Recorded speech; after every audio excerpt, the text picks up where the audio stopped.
there is a defined stepwise process for financial planning. However, there might be times where you might come across dilemmas. Dilemma means confusion ki kya kare. However, as we have seen that SEBI also has rules, and your organizations would also have guidelines to keep the customer at the center of your selling or the center of your advice. Okay, so if you're ever faced with a dilemma, you have to do what is correct. You always have to look at things which are correct. So there are many circumstances तो कि ये करें पर हमें वही करना है जो कस्टमर के लिए सही है और जो एथिकल है. अब कस्टमर के लिए सही है मतलब कस्टमर आपसे बोला कि मेरी टैक्स बचा दो, मेरा टैक्स ज्यादा आ रहा है यार, कोई तरीका बताओ टैक्स बचाने का. तो हम उसको टैक्स बचाने के तरीके बताएंगे. We will not tell him tax evasion. No, tax evasion नहीं बताएंगे. जब we are in dilemma, dilemma means कोई दुविधा है. So we will look at two things. One, what is right. First we will look what is right, and second, what is good for the customer. Another example I can give you. So for example, there is the customer. You are telling the customer about certain mutual fund. Now you will have to look at the customer's risk profile rather than how much commission you are getting. So these will be things which you will come across when you are making a financial plan or you are suggesting some investment products to the customer. However, we have to keep two things in mind. Compliance is working as per rules and regulation, and the second is the customer's interest. Okay. So now we have to be very well updated on the RBI and SEBI guidelines before we do the investment advice.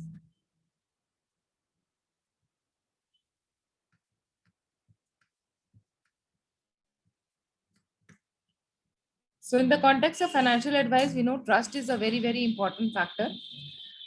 For any industry in which trust needs to be central feature, demonstrable standards of good practice and the means to enforce them are a key requirement. And we know we are dealing with somebody else's money. So these things become all the more important. For the investment industry, this is particular so as customers are more sensitive to performance and have higher expectation than in many other fields. So for example, I buy a refrigerator. तो मुझे पता है कि मुझे उसमें सामान ही रखना है, उससे ज्यादा खास एक्सपेक्टेशन नहीं होगी, थोड़ी बहुत इधर उधर हुई, बट मेरा मेन काम चल रहा है तो I don't bother.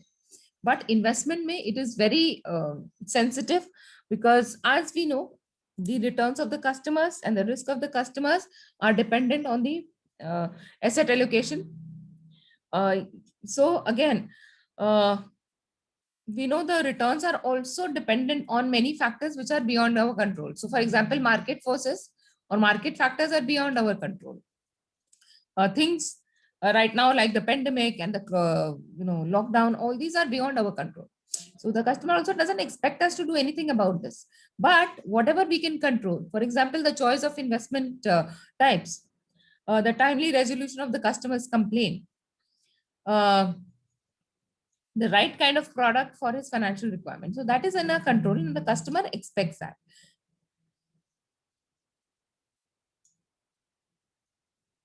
And you will know that, I've been talking about it a lot of time, banking or investment in simplistic term is about asking the customer to give you money.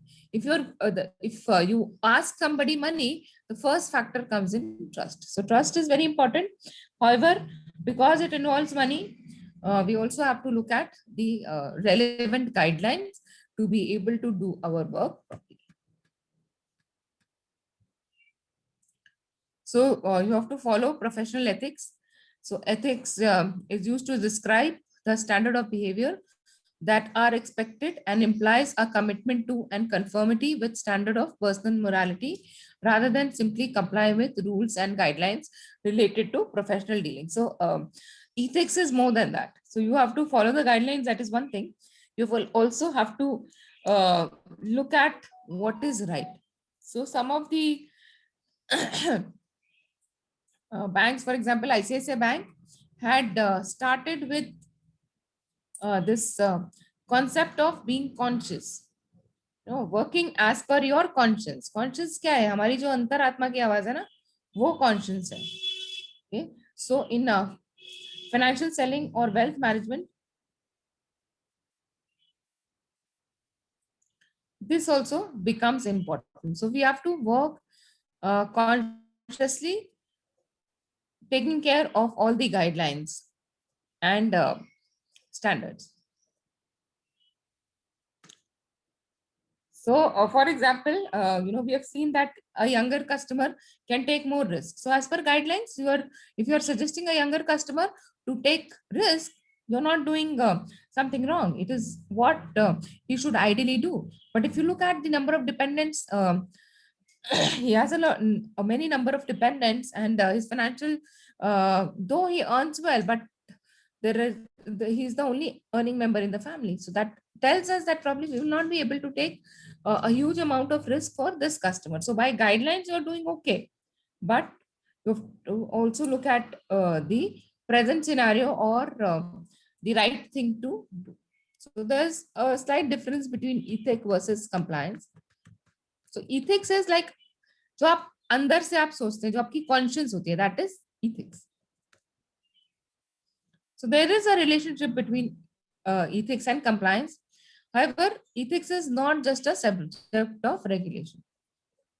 So यही तो वकील और CS करते हैं ना. They work, they comply, but they do not have ethics. So I don't need to explain much. आपने भी खुद देखा होगा, जो वकील होते हैं वो लूप होल्स का यूज करते हैं to get away. So they are complying, but they are unethical. So ethics is more about principle based, value based. जो principle या जो values हमने सीखी होती हैं, and it is discretionary. Discretionary मतलब कि आप select कर सकते हैं कि आप ये करेंगे कि नहीं. Compliance में क्या आपको करना ही है. Ethics is something which you can decide whether to do or not to do. But if you are into financial planning, this becomes very important. And अगर आप ethics नहीं follow करेंगे, maybe you will get 2 or 3 good sales. But अगर आप consistently ethics नहीं कर, unethical behavior करेंगे, that would be a problem, because investment is based on trust. और unethical behavior कभी ना कभी सामने आएगा, and the trust would be lost. So when you are looking at investment planning and distribution of financial service, we have to look at ethics as well as compliance.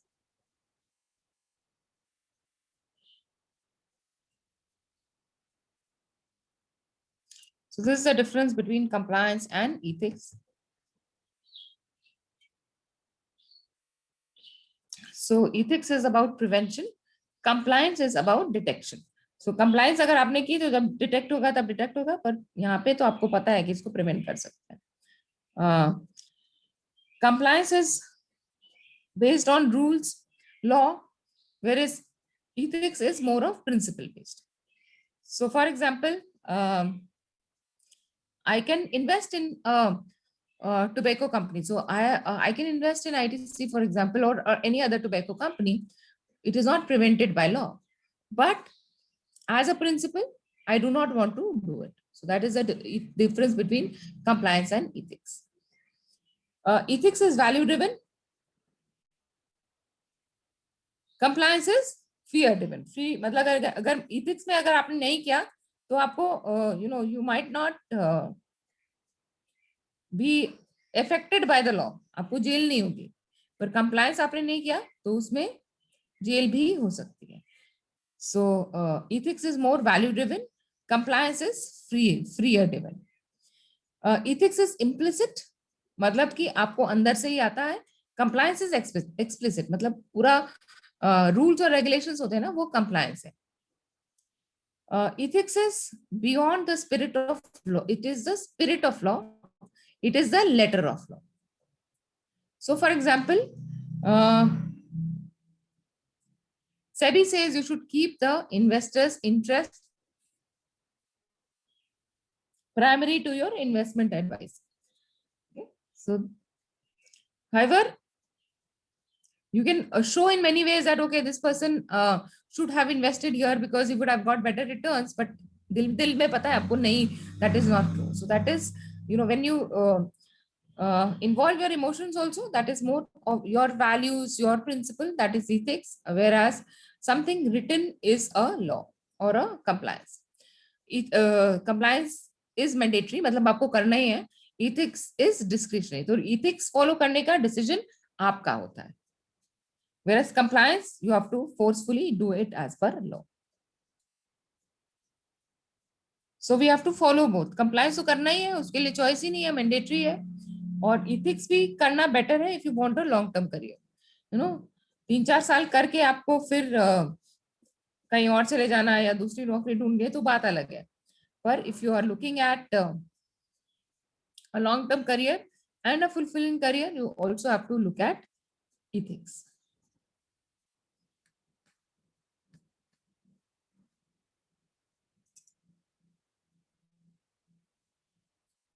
So once again, it is back to the choice of doing things because you ought to and it is the right thing to do rather than because you have to do it. So हम अपनी life में भी बहुत बार ऐसे करते हैं ना.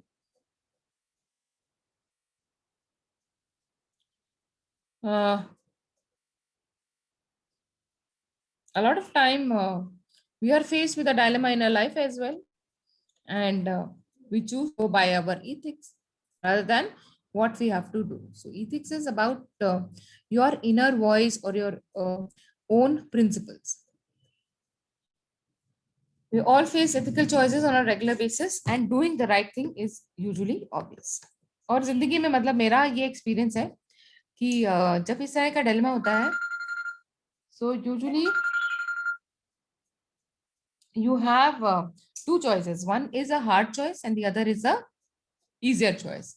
And usually आप देखो कि जो harder choice होती है, that is probably the right choice. So simple example, जाड़ों में, for example, everybody, all of us like to snug in the in the quilt and sleep for a long time.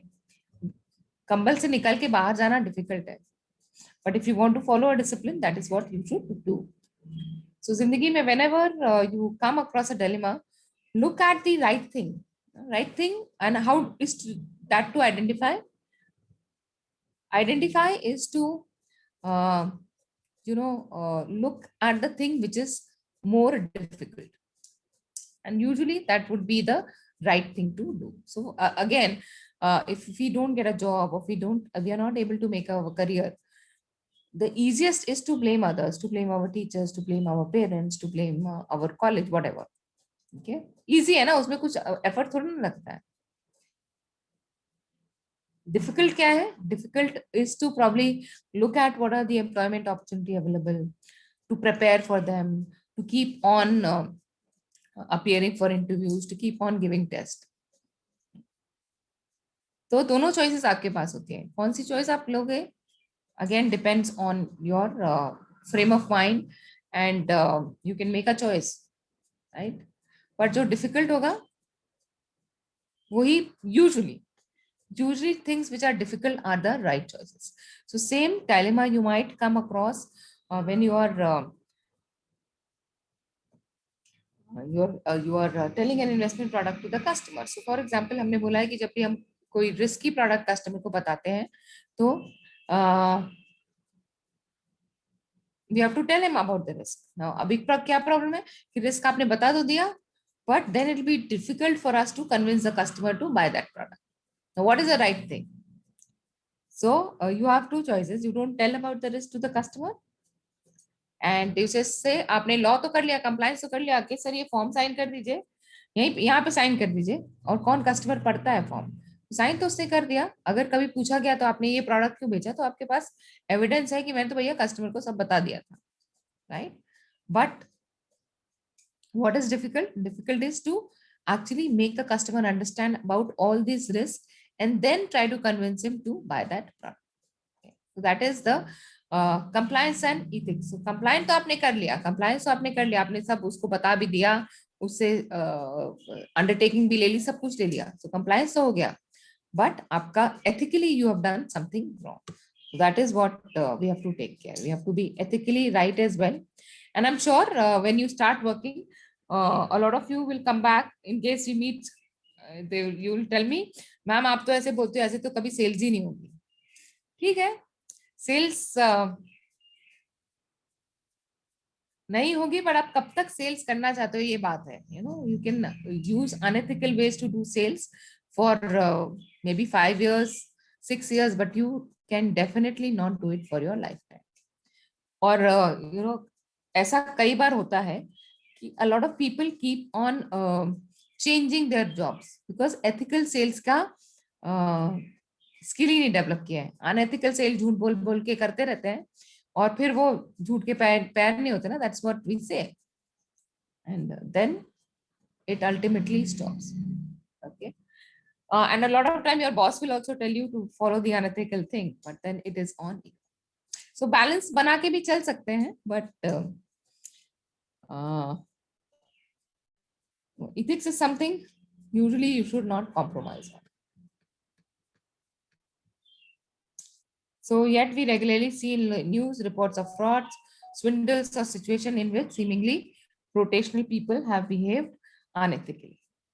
और आपको कुछ cases भी मैंने बताए थे, जैसे सत्यम है, रजत गुप्ता है, और भी बहुत सारे ऐसे केसेस हैं जिसमें आप देखो ना, unethical behaviour has ended people's career, and they have in certain cases they have also ended people behind the bars. Right? So again, ethics is discretionary. That means we have to see whether we will follow ethics or not. So it is on you, but unethical behavior can also when it comes it comes to light, can also land you in jail.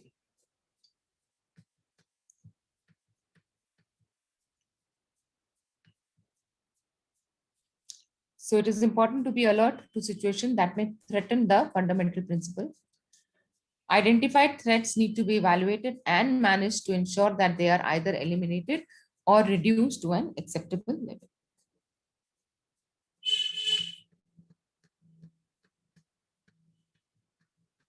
So क्यों threats होंगे? These are some reasons for which you might feel threat. So self-interest, financial or other interest, which inappropriately influence your judgment or behavior. So the example I gave you, जिसमें आपको ज़्यादा commission मिलता है, probably you'll try to sell that product to the customer rather than a product which is relevant for the customer. So self-interest could be the reason for a threat on ethical behavior. Then you will not properly evaluate the result of a previous judgment made or service performed by you when forming a judgment as part of providing a current service. So you don't reduce yourself. जो हम करते हैं वो ठीक है, जो हुआ वो अच्छा हुआ types. It is a good thing to think, but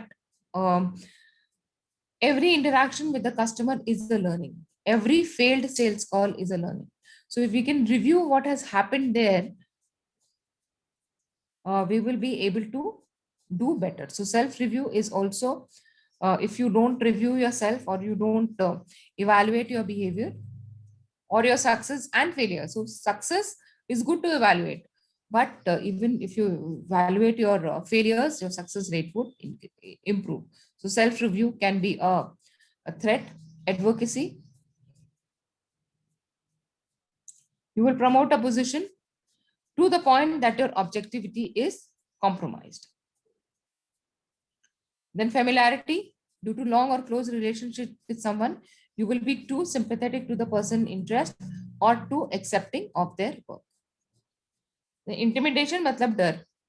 You will be deterred from acting objectively because of actual or perceived pressure, including attempts to exercise undue influence over you. So कई बार होता है like customers से, कुछ customers होते हैं जिनसे हम बहुत demanding customers होते हैं, they try to put undue pressure and we reel under that pressure. So that can also be a threat to our ethics.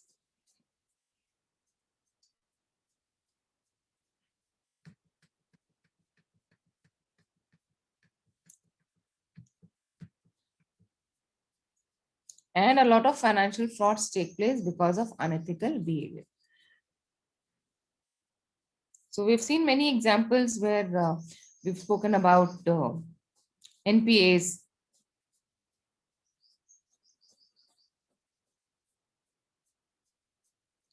or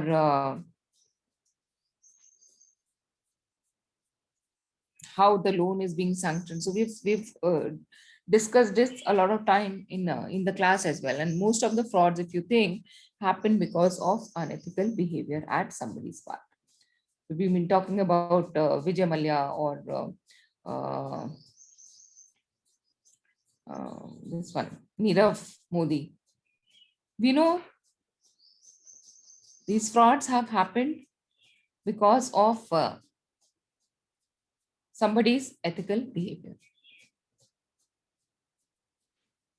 So is this because they consider that there are some situations where ethics apply and others where they do not? It is because they do not think that their behavior was unethical. Not necessarily. People usually know that they are doing something unethical, but still, for personal gains or for transitory pleasure, a lot of people succumb to this. And because they think they can get away with it. जैसे कि हमने देखा कि retire होने वाले हैं, तो क्या फर्क पड़ता है? I'll be retired by the time this fraud come into picture. I will get rid of it. So is it just that they thought they could get away with it? On the other hand, could it be that involves all of these thoughts and action and some more besides? So most of the time, you will know that you're doing something wrong. Okay? And as I've been telling you in banking, if you're in doubt, keep it out. अगर doubt भी है, तो उसको मत करो. So this example I just gave you, you try to sell in products which give you high level of commissions. So high commissions which have the capacity to screw the process. Then third parties are involved. So for example, एक insurance के बंदे से आपकी ज्यादा दोस्ती है. So you try to sell only that insurance and not the other, even if the suitability of the other product is more to the customer. Okay. So three parties are involved: product provider, intermediary, and a purchaser.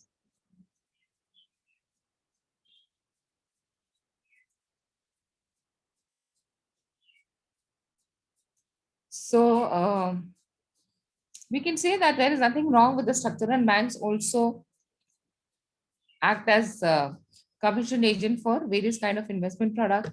So there is nothing wrong with such structure, which simply reflects an established method of doing business around the world. However, there are fundamental differences in financial service industry, which could affect the relationship between the salesman and the customer. So, this relationship is probably the most important. You can have a good relationship with the originator, uh, the person working in the insurance company or mutual fund. This should not affect your advice or your relationship with the customer.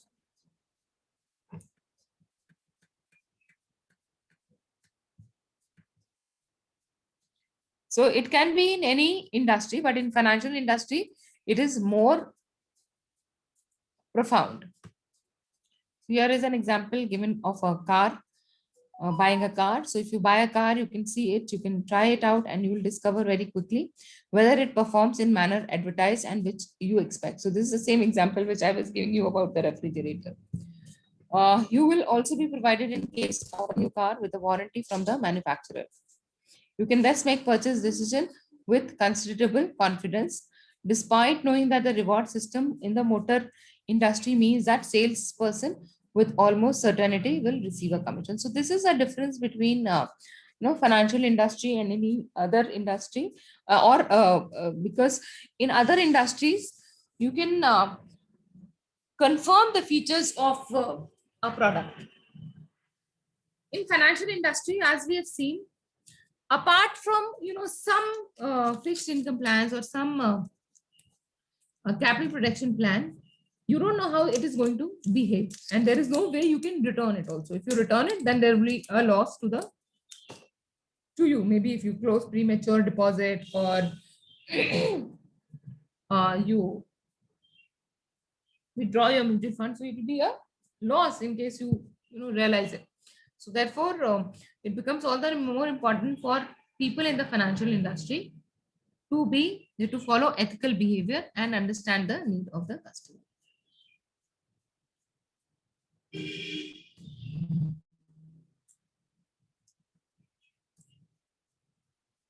So financial product, this may be an arena in which the customer is less than knowledgeable, and the product you may be one of which one committed, you will have no ideas about its quality for many years to come.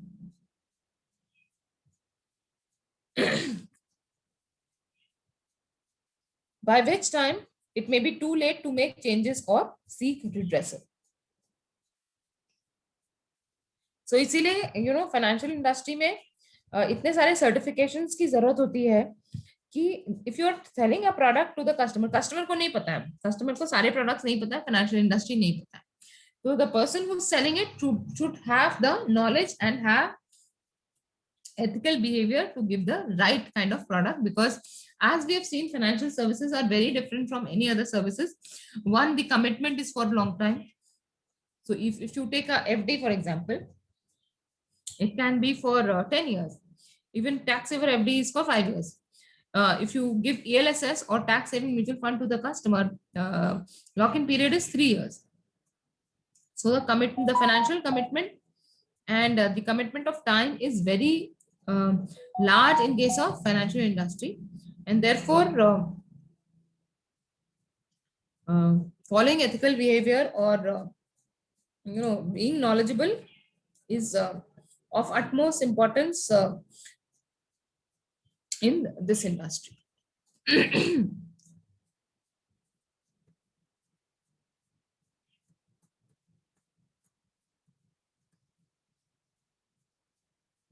And we have seen, even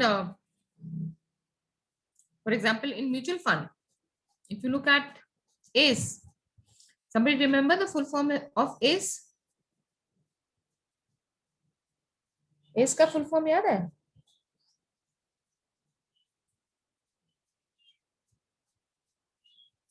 किसके लिए ACE? कुछ नहीं पढ़ रहे हो क्या? Anyone? What is ACE?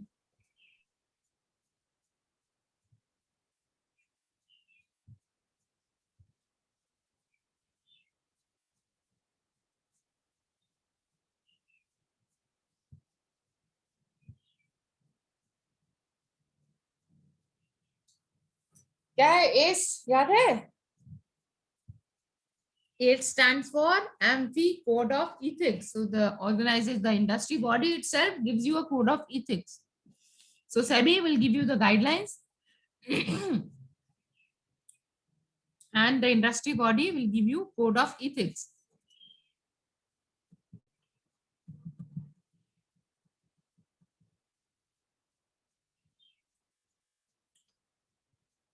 So as we've been talking about, ACE is about thinking and doing the right thing.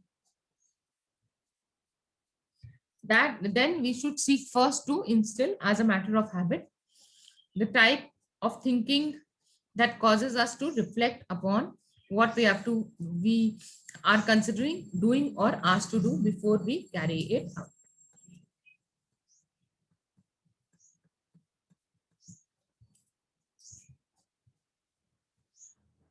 So example of unethical behavior, ethical salesman should therefore take the customers through the structure in terms of investment in such a manner that the customer may be reasonably assured that they understand what it is and from whom they are buying the product. So this is the example which I gave you, where you comply with all the regulations, but the customer has not understood what it is. So your ethics, your ethical behavior is making the customer understand and then selling the product. So when you are selling a financial product, the customer should know what will determine the rate of interest, the customer whether they are that is an actual rate or an anticipated rate. तो ये mutual fund में बहुत होता है. I hope कि अभी नहीं होता हो कि आपने जो है past performance दिखा दिया. Can past performance guarantee the future performance in mutual funds? Can it? No.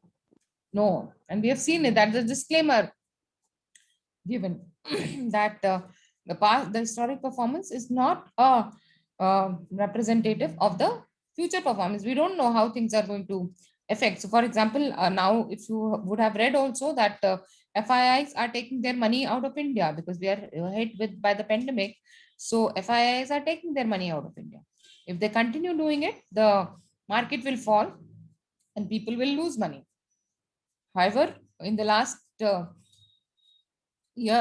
year, this time the market had started moving up. It might not be the same case. Okay. So tell the customer what he is being paid as commission. Give the customer all the facts that you need to make an informed decision. So you have to use this tool for reviewing your sale. Do a self-check. You have to be open. Is everyone from whom action is or decision affects fully aware of it, or will they be made aware of it? Honest. Does it comply with applicable law or regulation? Transparent.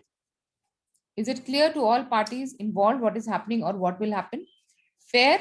Is a transaction or decision fair to everyone involved in it or affected by it? So here you can see the difference between ethics and compliance.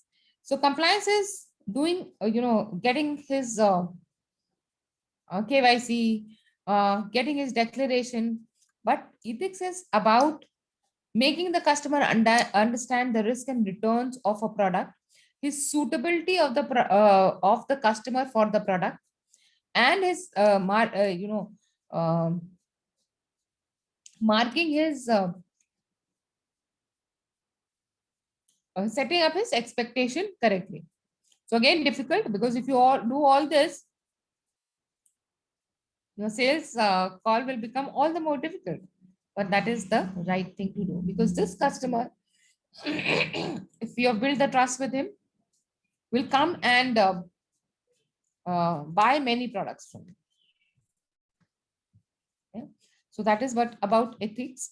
Now why we are reading ethics, because it is compliance. SEBI also says that the professionals in the investment space or the wealth management space should be made aware of ethics and compliance, and should understand the difference between ethics and compliance. Compliance तो सब लोग करते हैं, right? As per law, this is required as per law. But ethics is about making the right decision as per the situation. Okay. Now let us look at investment risk. So before I go, I want you to tell me what are the various risks. We have seen it many times. I want you to tell me the risk. So each one of you will tell me one risk. So we'll start with who comes first. I think Arpita. Arpita, tell me the first risk. First risk is credit risk, the risk of not getting the money back. Okay. So what kind of instruments are affected by credit risk? Debt instruments, fixed income instruments. Okay. Devesh, another risk.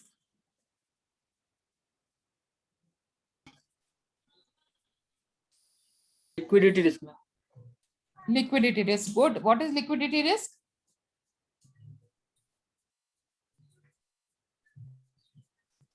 Liquidity risk किस investment option में होगा और क्या होता है liquidity risk?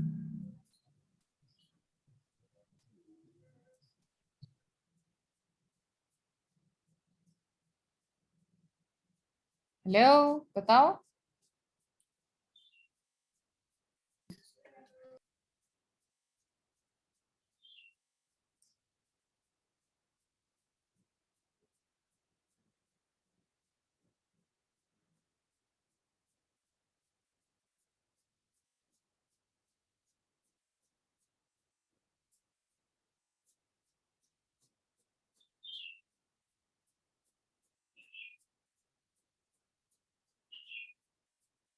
बताओ जल्दी जल्दी, क्या है liquidity risk? Okay, think and let me know. Gaurav, एक और रिस्क बताओ। Ma'am return risk, return more. हाँ, ये कौन सा रिस्क होता है रिटर्न रिस्क?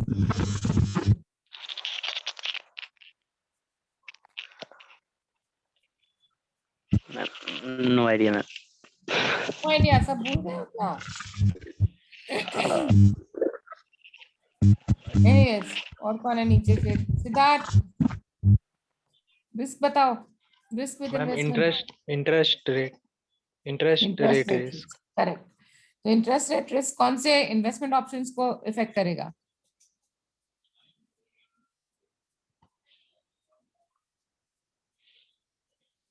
सबको करेगा या कुछ स्पेसिफिक को करेगा interest rate? Ma'am debt fund को करेगा। डेट डेट को ज्यादा करेगा, correct. Okay, Rahul. Debt fund को ज्यादा करेगा। राइट। Rahul, yes ma'am. एक रिस्क बताओ। Ma'am currency risk, inflation risk. एक ही बताओ। करेंसी रिस्क, अच्छा, करेंसी रिस्क किस टाइप के इन्वेस्टमेंट को इफेक्ट करेगा? मैम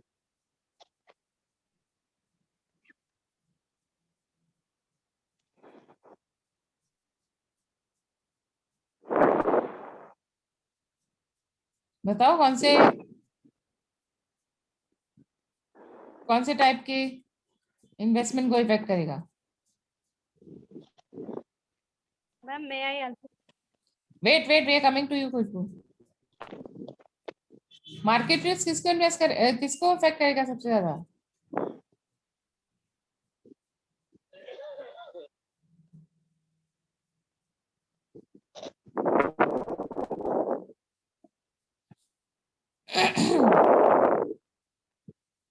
अच्छा चलो, अच्छा बताओ कौन सा रिस्क है? मैम एक और रिस्क है concentration risk. Concentration risk, okay. तो कंसंट्रेशन रिस्क किसको इफेक्ट करेगा? मैम इक्विटी इक्विटी इक्विटी को भी कर सकता है, और मेरे ख्याल से किसी भी टाइप का अगर कोई भी इन्वेस्टमेंट आपके पास ज्यादा हो, चाहे वो गोल्ड हो, चाहे वो फिक्स इनकम इंस्ट्रूमेंट हो, कोई भी इंस्ट्रूमेंट जो आपके पास ज्यादा होगा, concentration risk would affect that kind of investment.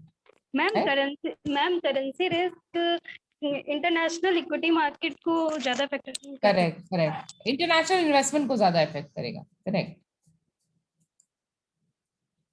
भैया बाकी लोग भी पढ़ लिख लो थोड़ा थोड़ा।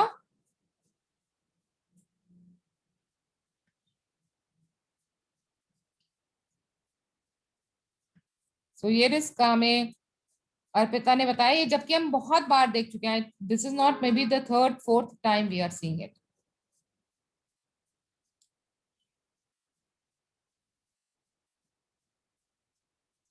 So credit risk, as we do all understand, is the risk of not being able to get your money from the borrower. So credit risk, credit basically means loan. So anybody who's taken a credit, uh, you know, is susceptible to credit risk. Okay, so it is more relevant to fixed income instrument. And market risk is fluctuation in the value of the market price of the investments. And as we know that the value of fixed income or debt or bond does not fluctuate that much. So your equity is more susceptible to market risk. Okay? So combination of risk involved in providing the right level of return to the investor as investment risk. So we know that we'll have to take some amount of risk. Otherwise, there'll be no returns because risk and returns are directly proportional. So no risk would mean no return.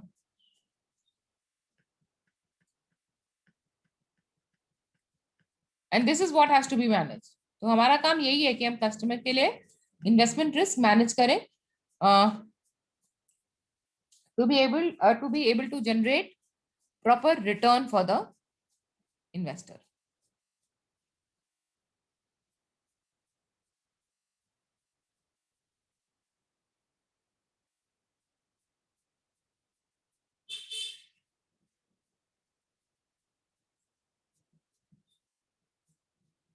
Right, so savers and investors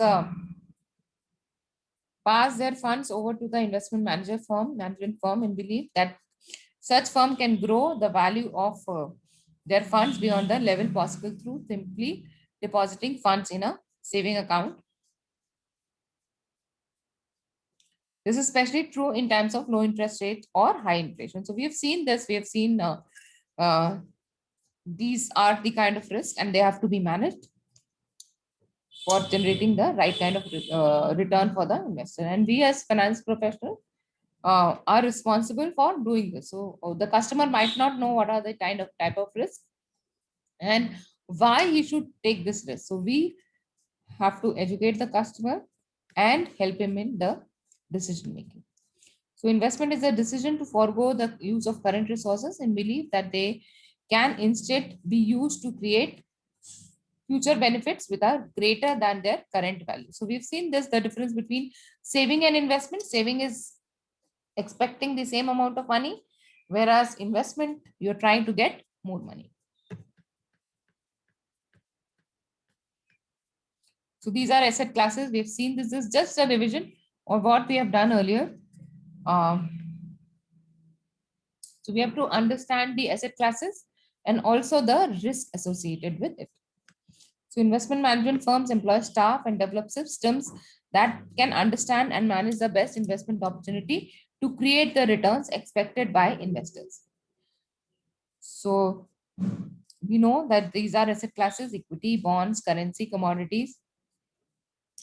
However, when you're advising the customer, you will basically only focus on investments and bonds, equities and bonds. So equities, for example, have very high amount of market risk. Bonds have credit risk and interest rate risk. Currencies have currency fluctuation, foreign exchange risk. Commodities also have high market, market risk, because the value of commodities can also fluctuate in either direction. So we have to understand the risk associated with all these investments and try to manage it to generate reasonable return for the investor. So equity may return much more than bonds in good years, but bonds produce a steadier flow of returns compared to high volatility displayed by equities. Different asset classes are also correlated in different ways to perform in the economy. So I've given you this example many times. Bonds and equity. What do you think? What kind of relationship they will have? Inverse relationship or direct relationship? Equity and bonds. Ma'am, they will have inverse relationship with respect to market as well. As I've read, when equities will go up, bonds will go down. Correct. So no, when will equities do better? When is the when do you think equities perform better? In what kind of economic environment do they perform better? Equities. Ma'am, when interest rate is high. Khushbu, if the interest rate is high, they'll perform better? Low, No, ma'am. No. No. No, if they will perform better, then interest rates will be high. Mm, no, like see, so the equities will do better when the economy is growing. And in growth phase, what happens to the interest rates? Ma'am, high, Ma'am, high, ma'am. no, ma'am, decreases. Interest rate decrease. Ma'am interest rate high होगा तभी तो economic growth करेगी. Interest rate high होगा तो economic growth करेगी. No, कैसे? ma'am. No, ma'am. Low होगा तो economy grow करेगी because मार्केट में companies Yes, अगर will ma'am, interest yes. Rate high होता है तो उसको हम क्या कहते हैं, उस टाइप की मॉनेटरी पॉलिसी को हम क्या कहते हैं?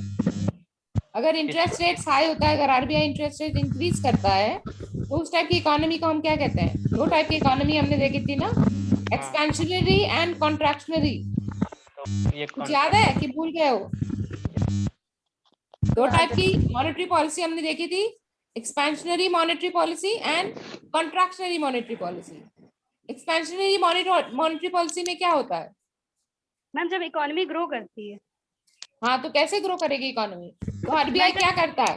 इकोनॉमी को इंटरेस्ट रेट लो कर देगा और जिससे कि कंपनी Correct. लोन ले पाएगी और एम्प्लॉयमेंट जनरेट होगा और भी. Correct correct correct. वही, ये बहुत बार एग्जाम्पल मैंने दिया है और बहुत अभी भी लगता है कंफ्यूजन है. एनीवेज, इकोनॉमिक ग्रोथ के लिए वही तो आरबीआई पिछले कुछ मॉनेटरी पॉलिसी से करती जा रही है, तो स्टेबल रख रही है या रिड्यूस कर रही है. जब इंटरेस्ट रेट्स कम होंगे, people will not see the reason to keep their money in fixed deposit or in their bank account, right? And it will also help credit creation. It will help companies to take loan. When companies are able to take loan, they will take loans for expansion, they will take loans for new projects. Loan लेने के लिए interest rate कम होना चाहिए. अगर interest rate बहुत high होगा, who will take loan? People will avoid taking loan. ये example मैंने आपको पहले भी दिया है कि घर, फॉर एग्जाम्पल हाउस, घर लेना है हमको. आजकल लोग दो दो तीन तीन घर ले रहे हैं क्योंकि इंटरेस्ट रेट कम है. दे कैन अफोर्ड टू पे दैट ईएमआई. तो अगर कोई घर ले रहा है तो कोई घर बना भी रहा होगा, उसमें लेबर भी लगा होगा. तो ग्रोथ फेज में हमेशा इंटरेस्ट रेट कम रहते हैं, so that people can borrow easily and the economy develops. Another way of doing is the contractionary monetary policy. Now contractionary monetary policy का क्या aim होता है? Ma'am it To control inflation. to maintain liquidity. Ma'am, raise the interest rate and reduce borrowing. Means Reduce borrowing. हाँ, पर main aim क्या होता है? Why will they want to reduce borrowing? Why will RBI want to reduce borrowing? Ma'am, They want to control. they would check the flow of money in the economy. Correct, correct. So contractionary monetary policy is about controlling inflation. So I think I've discussed it many times in the class that the monetary policy has two specific objective. One can be growth and the other is controlling the inflation. So we have seen this as a function of the RBI as well. So RBI comes out with the monetary policy either to control inflation or to growth of the economy. So why? Or because both of them require opposite actions. For controlling inflation, the interest rate has to be risen so that people have lesser money in hand, because they'll be able to borrow less and they will have lesser money in hand. If people have lesser money, obviously the inflation would be controlled. Whereas when the companies, when RBI is looking at growth, it decreases the interest rate so that there is a lot of money in the economy. People spend, people borrow, and improve the economy, right? So equities and bonds will always have a reverse or inverse relationship. When equities do well, equities will do well when people, when companies can borrow, when companies can expand. Bonds will do well when the interest rates are higher. Okay. Now currencies, again, there is no way to check on currency. It depends on the situation, the economic situation. Commodities, again, if demand is high, the prices will increase. So usually equities and commodities would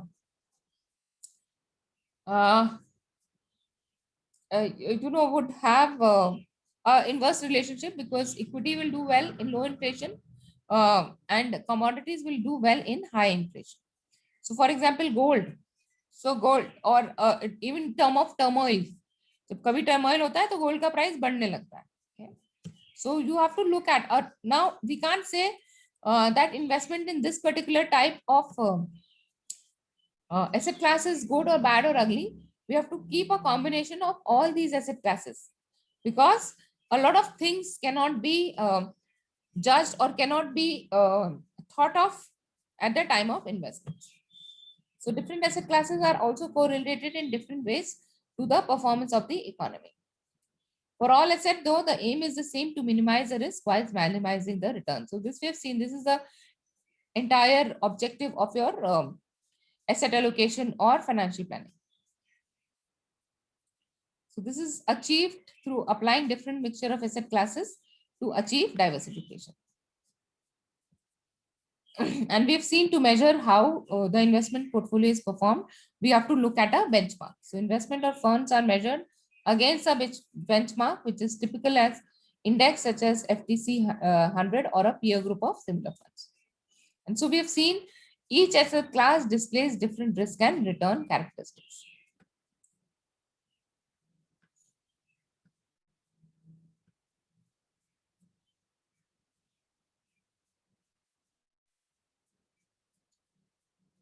So we've seen this asset allocation is for minimizing the risk and maximizing the return. So equities may return much more than bonds in good years. Bond produce a steadier flow of returns compared to higher volatility displayed by equity. So market risk for equity is obviously very high. Different asset classes are also correlated in different ways to the performance of the economy. And we have seen, to avoid concentration risk, we have to put our money in a mixture of assets. So this is generally achieved through applying different mixture of asset types to achieve diversification. So you can have currency risk, interest rate risk, then issuer risk, equity risk, commodity risk, liquidity risk, and property risk. And they are relevant to different kind of asset classes. So currency risk we have understood is the risk arising from fluctuation in the value of currencies against one another. A UK resident whose home currency is sterling and who buys stocks or bonds in other currency such as US dollar faces currency risk. Same is for Indian investors as well. So if the investor has invested in some international funds or some international company, the currency risk will also be applicable. Suppose that a UK investor buys shares in a US company which does most of its trading in the US. The share price in US dollars fluctuates on the US stock market. This is the market risk. Additionally, the value of sterling fluctuates against the US dollar. This is currency risk. So the changing dollar share price, the changing US dollar sterling exchange rates.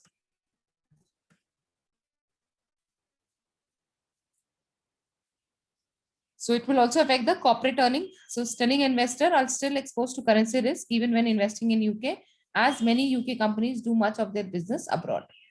So if a UK company makes good in the UK using domestically sourced raw materials and then exported products to the Eurozone countries, it is exposed to the risk of a rise in value of sterling against the euro. So if sterling rises in value, the euro price receipts for the country Eurozone sales will buy fewer pounds than before. This will reduce profitability on exports, which in turn may reduce the price of companies' financial instrument in the market. So corporate earnings will be affected by exchange rate fluctuation. Then interest rate risk, we have seen interest is paid on fixed income instruments. So this is more relevant to your fixed income instrument. So an investor borrows at a fixed rate of interest of 5% over 3 years to finance an investment. During this period, interest rate moved down to 2%, but the loan is still locked into rate of 5%. An investor opens a bank deposit account that pays a variable rate of interest linked to Bank of England base rate. If Bank of England reduces interest rate, then income from deposit account will fall. So even if you think of it in Indian context, in the past few months, you have seen how the small saving interest rates have fallen. So whether you check your interest rates on a saving account or fixed deposits or PPF or NSC or KYP, KVP, everything has reduced. That is the interest rate risk. So interest rate risk can also affect an investor's capital, since the profit of fixed income securities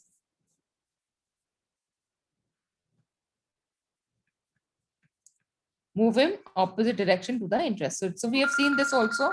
We have seen this, the relationship between the bond prices and interest rates. When interest rates fall, the bond prices rise. When the interest rates rise, the bond prices fall. Okay, so these are components of your bond. So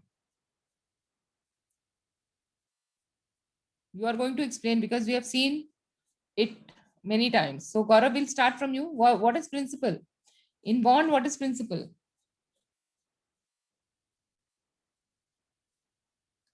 principal का क्या मतलब है ना bond?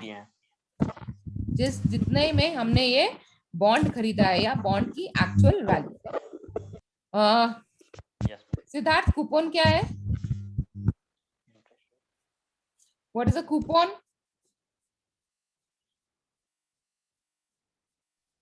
Hello,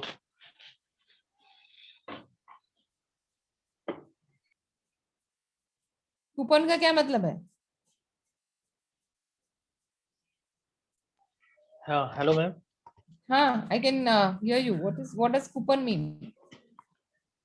ma'am coupon मतलब जो interest जो मिलता है, return. Correct. So coupon is the interest rate on the bond. Now what is maturity, Rahul? What is maturity? Maturity का क्या मतलब है यहाँ पे? हाँ मैम, मैच्योरिटी का मतलब जब मैच्योर हो जाए सिक्योरिटी, मतलब maturity time, the time which when you will get your money back. Now price, क्या प्राइस और प्रिंसिपल अलग अलग हो सकते हैं?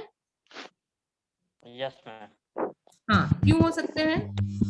प्राइस में प्रिंसिपल और इंटरेस्ट रेट से ऐड होगा। प्राइस में इंटरेस्ट रेट ऐड भी हो सकता है, और इन केस इंटरेस्ट रेट्स आपके अब बढ़ गए हैं तो आपका जो प्रिंसिपल है प्राइस उससे कम हो जाएगा।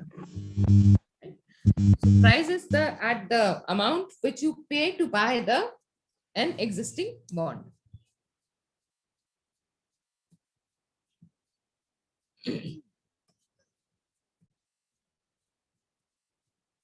So we've seen different kind of asset classes have different advantage. So holding bonds is that, the fluctuation in the value is less.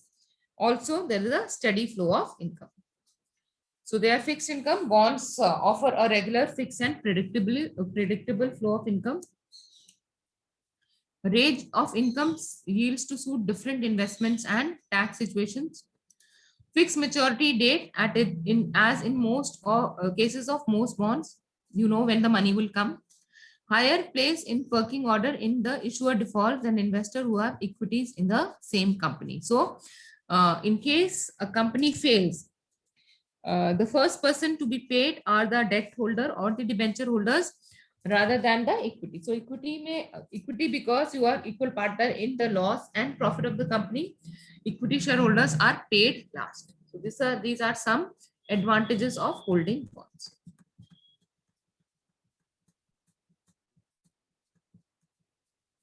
So bondholder, a secure home for their funds, a dependable level of income, future funds for an anticipated expense और liability. So आपने देखा होगा ना, लोग FD में रख देते हैं पैसा कि अब हमको जो है 6 महीने बाद पैसा चाहिए तो हम इसको एफडी में रखते हैं और कहीं नहीं लगाएंगे, because we know how much amount we will get back. So this is the advantage of investing in bond. So a secure home for their funds, a dependable level of income, future funds for an anticipated expense or liability.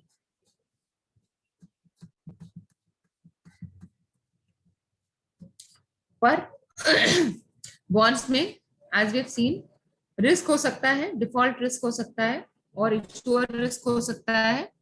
So risk that the bond issuer cannot pay up interest or final payment, तो इसको हम default risk भी कह सकते हैं या फिर credit risk भी कह सकते हैं। So we have seen government bonds are risk free as far as default risk is concerned, so they do not have any default risk. So government bonds are sometimes thought as in having no default risk.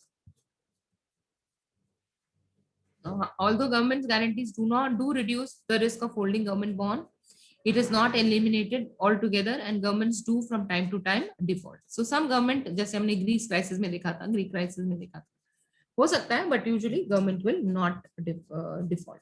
That is known as the sovereign risk. और जो आपकी international credit rating agencies होती हैं, they also rate the country. So आपने पढ़ा होगा ना, कभी इंडिया की रेटिंग बढ़ गई, कभी इंडिया की रेटिंग घट गई. So that is the risk associated with the Indian government. So we can't say it is risk free, but compared to other investment classes, the risk in government security is less. The credit risk related with the government security is less. Then inflation risk, we have seen there is inflation risk with fixed income instrument because your real return reduces with higher inflation. So Devesh, आपको याद है वो formula? Devesh निकल के लगा. Gaurav, real return का formula याद है? As compared to inflation, how do you calculate the real return?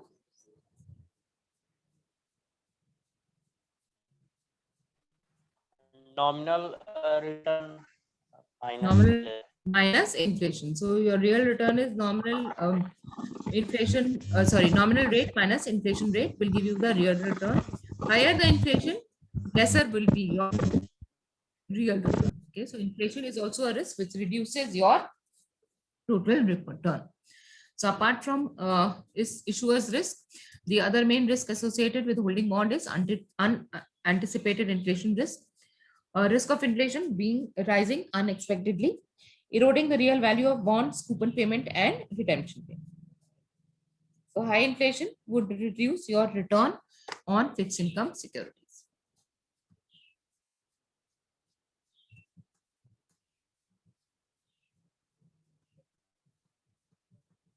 So equity or your investment in equity has also a lot of risk, rather more risk, because when you are investing in equity, you are expecting two type of returns. One is the capital growth, that means the price, you are expecting the prices of the shares you bought to grow, and also you are expecting a dividend. Anything unexpected in these two parameters is a risk.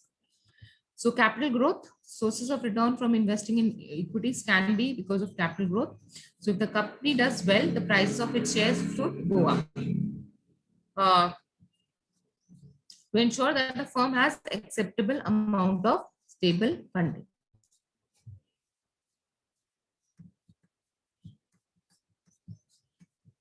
So the factors affecting equity can be liquidity risk. Liquidity risk does not mean that you cannot sell equity. You can sell equity, however, in case the company is not complying with the stock exchange rules or the SEBI rules, there is also a risk that the company's shares get delisted. So that is one kind of liquidity risk.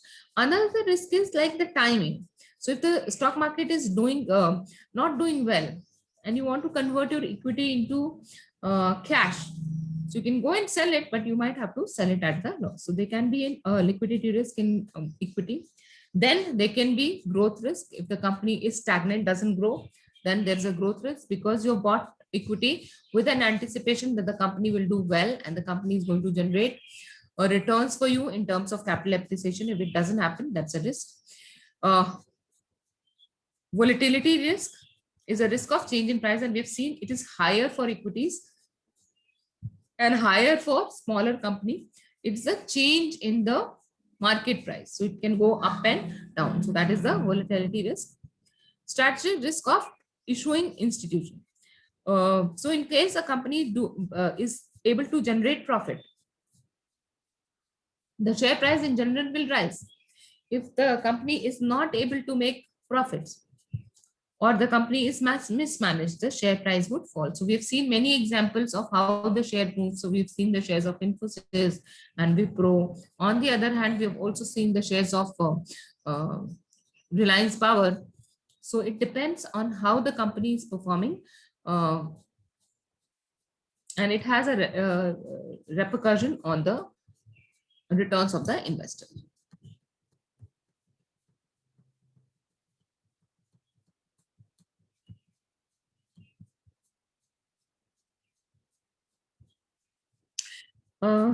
So many investors' objective is buying shares is to secure capital growth through an appreciation in the share price. Other invest for income, but usually also hope for this to grow, your investment to grow too, so that their income keeps pace with the inflation. Investing in growth involves risk. So will the investor share rise in price, and will the company make enough profits to pay steady and rising dividends? So we've seen these type of objectives in mutual fund space as well. So you specifically have growth funds, and you have income funds, or you have blue chip funds. So blue chip funds are more focused towards generating dividend for the investor, whereas growth funds, as the name suggests, are trying to generate more return for the investor. So that risk is there in investing in equity.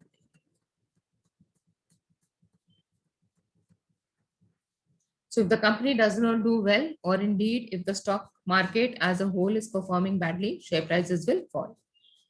An investor who has to sell his shares at that point may make a loss. Shares are really only appropriate investments for people who can stand the risk of some loss and who are able to tie up their money for a reasonable period, usually regarded as being 5 years or more. So this we have seen in mutual fund as well, and while understanding different asset classes. So equity as an asset class is risky. However, the pro of that is that higher the risk, higher is the return, that we've been learning. So they can offer you better returns. However, people who can take some amount of risk only should invest in equity. So we've seen this in model portfolio as well. So younger customers who have the capacity and capability to absorb that loss should should invest in equity, rather than people who are retired or cannot take any risk. And also investment in equity takes a lot of time commitment.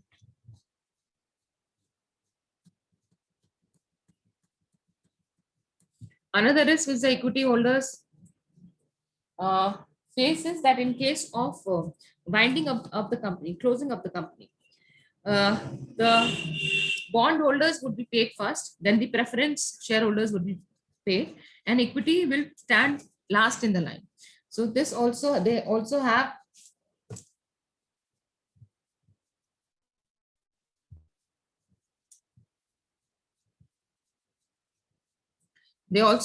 this risk. So if the company is wound up, put into liquidation, with its assets being sold to pay off its liabilities, the ordinary shareholders are the last people in the line for any payout. And we have seen this, the difference between equity and preference. Preference shareholders get preference in payment of the dividend as well as the principal in case of winding up of the company. So equity shareholders also have this risk.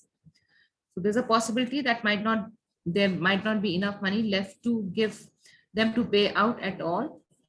All the money might be spent on paying off companies' creditors. So first the creditors have to be paid, and then only the equity holders would be paid. So the reward for taking on this level of risk is that if the company does very well, investors may have large capital gains, and with no cap on how much high these could be. So I'll again remind you of the case study we did on Wipro or Infosys. As I told you, I don't know how many of you did. You would have seen how the shareholders have been profited exponentially. So how much money they could earn by buying few shares of a new company. And in bigger companies, if profit remains strong, they should receive stable and rising dividend.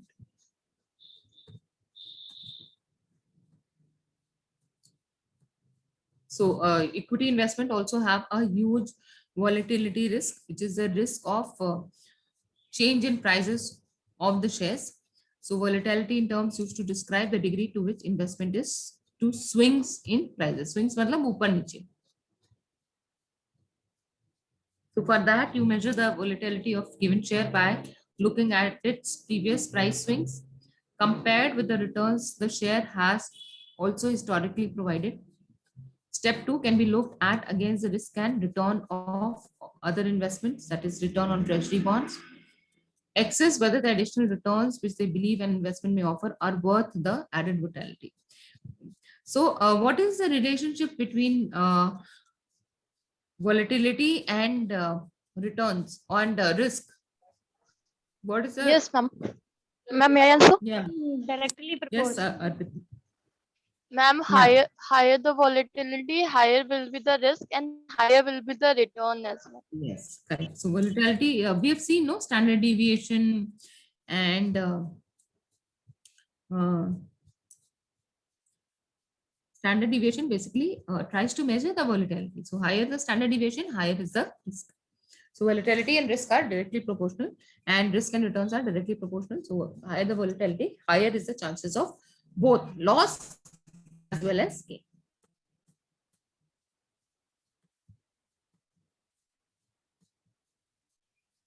So even an investment which appreciates dramatically in price can carry acceptable levels of volatility if the investor wants to hold something which performs more predictably. So shares that are volatile are regarded as high risk because their performance can change quickly and in either direction over a short period of time. Investor can compare the returns they are receiving against the volatility of shares So of two shares with similar returns, they should look for lower standard deviation. So we have seen in when we are looking at mutual fund, we've seen standard deviation measures the volatility of returns and has given a better return for the amount of risk incurred.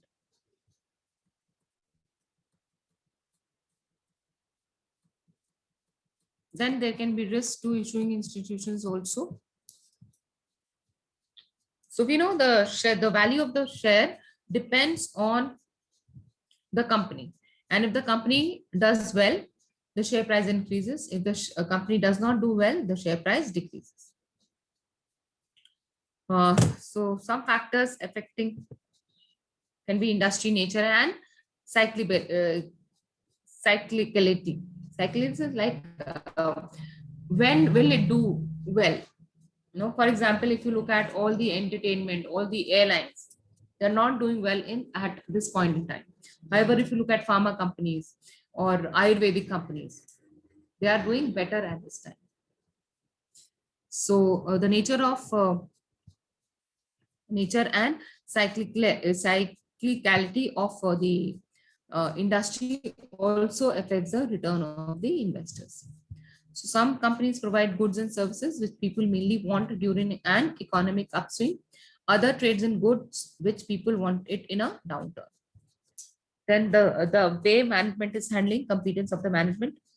So now matter how impressive a company business model or products, its prospects cannot be good if it is not being run by effective managers. So the fate of the company or the way the company works is also on the efficiency of the manager. So if the managers are not efficient, the company will not be able to create good returns. Then financial soundness of the company. A company which is, for example, overgeared or over leveraged.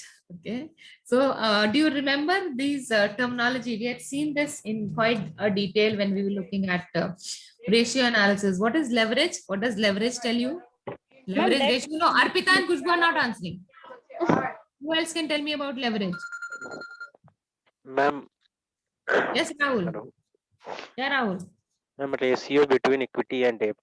Very good. So leverage measures the equity and debt. A highly leveraged company is a company which has huge amount of debt. Obviously, if the company has taken a huge amount of risk, it has to pay a huge amount of interest as well. So that can affect the working of the company. So a company which is overgeared or over leveraged can suffer disappropriately if the interest rate rises. So ज़्यादा debt है तो interest देना पड़ेगा. Interest rate बढ़ा तो interest outflow would be higher.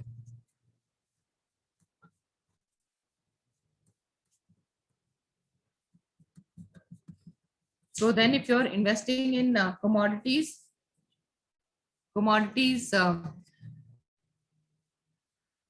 can have volatile price movement. Commodity as an asset, all elements of which are identical in the market. So pure gold is a commodity. And when gold is traded, people do not pay different amount for different type of pure gold. However, the value can fluctuate, often linked to the nature of events such as harvest. तो हम देखा है, ये तो हमने देखा है ना, शादियों के सीजन में गोल्ड बढ़ जाता है, इक्विटी अच्छा करने लगेगा तो गोल्ड का प्राइस कम हो जाता है, जब chaotic सिचुएशन होती है, इकोनॉमिक सिचुएशन, पेंडेमिक होता है तो गोल्ड का प्राइस बढ़ जाता है. So these are things which affect the price of commodities as well. So commodity prices is a risk of an adverse price movement in the value of the commodity. Okay, so I think we'll take a, okay, let us say property risk and then, okay. Then, so let us take a break here and we'll get back at 11:45. Okay. So let's take a break and get back at 11:45.